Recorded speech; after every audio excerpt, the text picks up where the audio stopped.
नाज़रीन, दो मुख्तलिफ खबरें आपसे शेयर करनी है। दोनों का ताल्लुक पाकिस्तान तहरीक इंसाफ के साथ है। परवेज खटक के खिलाफ ये एप्लीकेशन दी है। एक तो परवेज खटक को जो है नाअहल किया जाए और उन्हें सूबा बदर भी किया जाए ताकि वो इन तमाम मामला से जो है वो अपने आप को दूर रखें। वजीउद्दीन साहब, उन्होंने इल्जाम लगाया था कि जी जहांगीर तरीन जो है वो बनी गाला के पैसे दिया करते थे। उस इल्जाम के ऊपर जो है वो जहांगीर तरीन ने आज इस मामले के ऊपर पहली दफा अपनी जुबान खोली है।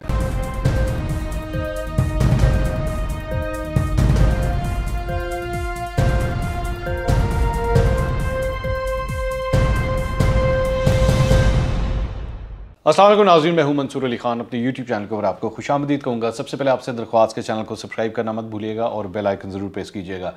नाज़रीन, दो मुख्तलिफ खबरें आपसे शेयर करनी है। दोनों का ताल्लुक पाकिस्तान तहरीक इंसाफ के साथ है। एक पाकिस्तान तहरीक इंसाफ के मौजूदा लीडर हैं और एक को शायद मुझे साबका लीडर कहना पड़ेगा। मुझे कुछ क्लियर नहीं है कि मैं उनके बारे में क्या कहूँ। एनीवेज, सबसे पहले ज़रा बात कर लेते हैं परवेज़ खटक साहब की और उसके बाद मैं आपके साथ कुछ चीज़ें शेयर करूंगा जहांगीर तरीन साहब के हवाले से।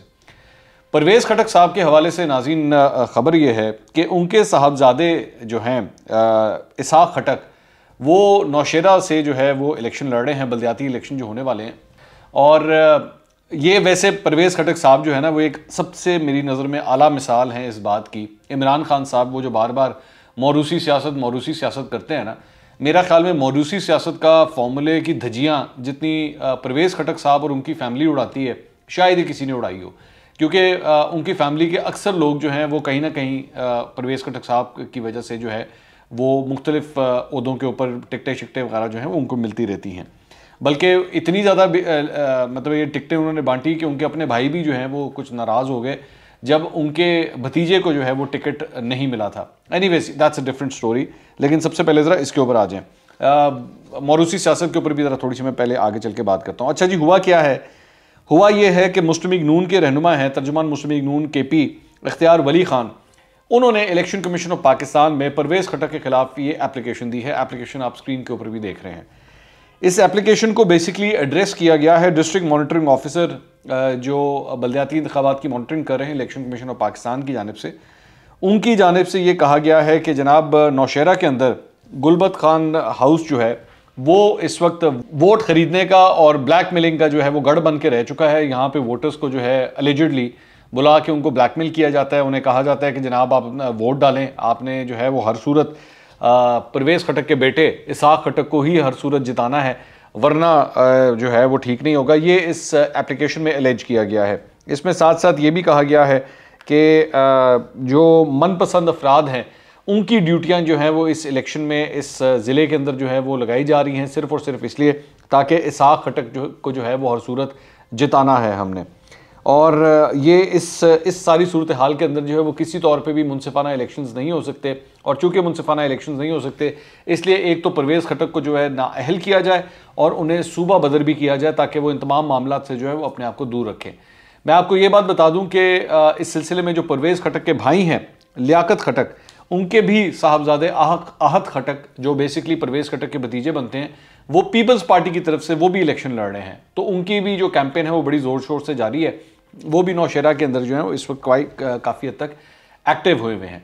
तो जहाँ तक मौरूसी सियासत की बात है, मैं जिस तरह मैंने आपसे पहले बात की कि मौरूसी सियासत के हवाले से वैसे तो इमरान खान साहब बड़ी ये बातें करते हैं, पाकिस्तान तहरीक इंसाफ काफ़ी बार बार इसका जोर देती है कि जी मरियम नवाज़ और बिलावल भुट्टो ये किस तरह लीडर बन गए। लेकिन जहाँ पे टिकटों की बंदरबांट की बात आती है तो वहाँ पे भी अपनों को ही जो है वो सपोर्ट किया जाता है, उन्हीं को जो है वो प्रमोट किया जाता है। मिसाल के तौर पे DI खान के अंदर जो है वो अली अमीन गंडापुर के भाई जो हैं उमर अमीन गंडापुर, वो उनको टिकट दिया गया है, वो वहाँ से इलेक्शन लड़े हैं DI खान से। और इस वक्त उनकी सपोर्ट के अंदर अली अमीन गंडापुर जो है वो फुल टाइम इस वक्त ऑन ग्राउंड मौजूद हैं। अपने हल्के के अंदर जो हैं मुख्तलिफ कॉर्नर मीटिंग्स, जलसे जुलूस, मतलब पूरी तरह वो एक्टिव हैं। इससे असद कैसर साहब जो स्पीकर कौमी असम्बली हैं, उनकी तो एक मुबैना तौर पर एक ऑडियो का पहले ही election commission of Pakistan notice ले चुका है और उनकी भी रिश्तेदारियां जो हैं वो भी डिस्कस की जा रही हैं। इस तरह और भी कई लोग हैं पाकिस्तान तहरीक इंसाफ के जिनके रिश्तेदारों को जो हैं वो इस तरह टिकट्स बांटे गए हैं। कि मैं अभी सिर्फ KP की बात कर रहा हूँ। इसका पहला मरहला जो है 19 दिसंबर को पहला मरहला होगा बल्दियाती इंतखाबात का, जिसके अंदर ये सब कुछ हो रहा है। तो परवेज़ खटक साहब के लिए जो है एक ये खबर है। अच्छा, दूसरी खबर जो आई है वो उसका ताल्लुक है जहांगीर तरीन साहब से। मैं इसीलिए कह रहा था, मुझे समझ नहीं आ रही मैं उनको साबका कहूँ, मौजूदा कहूँ, मुझे अभी कुछ क्लियर नहीं है। आपको याद होगा कि हमने पहले भी इस पे बात कही थी कि जो साबिक जज हैं वजीउद्दीन साहब, जो 2011 में जिन्होंने पाकिस्तान तहरीक इंसाफ ज्वाइन की थी, जो सदारती इलेक्शंस के अंदर पाकिस्तान तहरीक इंसाफ के कैंडिडेट रह चुके हैं, जब इन्होंने ममनून हुसैन के खिलाफ सदारती इलेक्शन लड़ा था, उन्होंने इल्ज़ाम लगाया था कि जी जहांगीर तरीन जो है वो बनी गाला के पैसे दिया करते थे, 30 लाख रुपए पहले देते थे, फिर ये बढ़ के 50 लाख रुपए हो गया था। तो उस इल्ज़ाम के ऊपर जो है वो जहांगीर तरीन का आज पहली दफ़ा बयान सामने आया है। जहांगीर तरीन ने आज इस मामले के ऊपर पहली दफ़ा अपनी ज़ुबान खोली है और उन्होंने ट्वीट किया है इस मामले पे। उनका जो ट्वीट है वो मैं आपको पढ़ के सुना देता हूँ, वो भी बड़ा इंटरेस्टिंग है।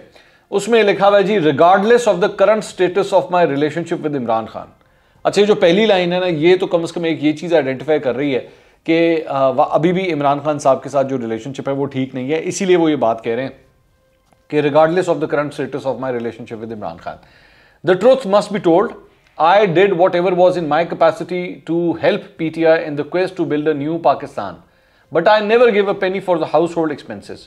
मैंने घर के खर्चे के लिए 1 रुपया भी, 1 आना भी नहीं दिया। Just want to set the record straight. ये जहांगीर तरीन साहब ने इस पर ट्वीट किया, तो यानी उनका पॉइंट ऑफ व्यू भी जो है इस मामले पे आ गया। लेकिन यहाँ पे एक बड़ी इंटरेस्टिंग चीज़ जो मैं आपके साथ शेयर करना चाहता हूँ, वो जब जहांगीर तरीन साहब ने जो है वो ज्वाइन की थी पाकिस्तान तहरीक इंसाफ, तो उस मौके के ऊपर चंद ट्वीट्स हुई थी जो मैं आपके साथ शेयर करना चाहता हूं। और इसमें उमर चीमा साहब जो हैं, ये उन्होंने 2019 में 4 जुलाई 2019 को ये ट्वीट की थी। और इस ट्वीट में उन्होंने लिखा था जी, 19 दिसंबर 2011 को जहांगीर तरीन ने पीटीआई में शमूलियत इख्तियार की।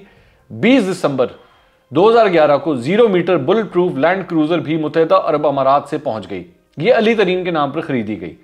21 दिसंबर 2011 को यह गाड़ी इमरान खान के इस्तेमाल में चली गई, जिसे बहुत से लोग LEE-1 से जानते हैं। ये गाड़ी है और ये गाड़ी की तस्वीर भी आप देख सकते हैं, LEE-1।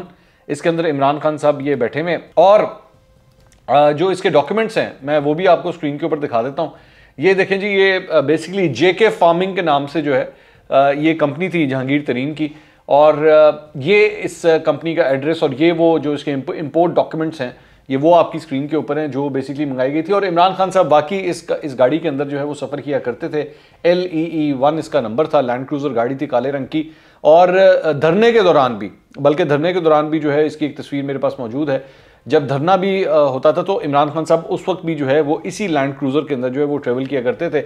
ये लैंड क्रूजर जो थी ये एलिजिडली जहांगीर तरीन साहब की थी, जो कि बाद में कहा जाता है, र्यूमर ये है कि जब जहांगीर तरीन साहब की नाराज़गी हुई थी तो उसके बाद से जो है वो तरीन साहब की ये गाड़ी वापस चली गई थी। अब कुछ लोगों का कहना है कि जब तक इमरान खान साहब वज़ीर आज़म नहीं बने थे तब तक उनके इस्तेमाल में रही, और कुछ का कहना है कि नहीं, जब नाराज़गी हो गई थी उसके बाद जो है ये गाड़ी जो है वो तरीन साहब को वापस चली गई थी।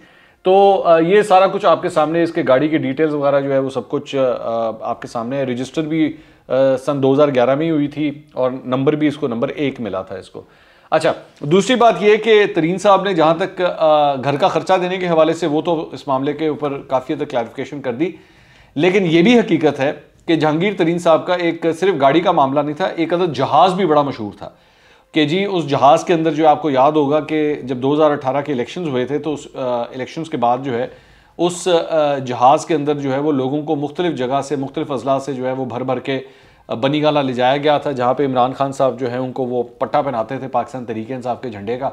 तो उसमें भी तरीन साहब का जहाज़ जो है वो बड़ा काम आया था। और मुझे अच्छी तरह याद है कि जब उस वक्त हुआ करता था तो जहांगीर तरीन साहब की जो सोशल मीडिया टीम थी वो इसको काफ़ी बढ़ा चढ़ा के पेश भी करती थी और बड़ा प्राउड फील करती थी इस बात का कि जी तरीन साहब का जहाज़ जो है ना वो सारे काम कर रहा है। इसकी मीम्स उन्होंने बनवाई, उन्होंने पता नहीं क्या क्या किया था, ये सारा कुछ उस वक्त जो है मुझे अच्छी तरह याद है। ये सिलसिला जो है वो इसी तरह ही चलता रहा था कि जी उनकी वजह से जो है ये हुकूमत जो है वो बन पाई है। बेसिकली वो यही बताना चाह रहे थे कि जी जहाज़ जो है वो इस वजह से प्रोवाइड किया जा रहा था।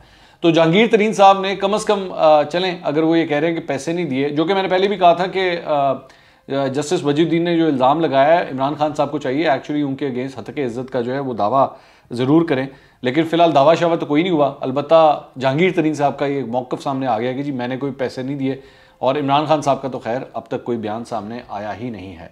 तो ये दो रहनुमाओं के हवाले से एक डेवलपमेंट थी जो मैंने सोचा आपके साथ शेयर करें। अगले व्लॉग में दोबारा मुलाकात होगी। अल्लाह हाफ़िज़।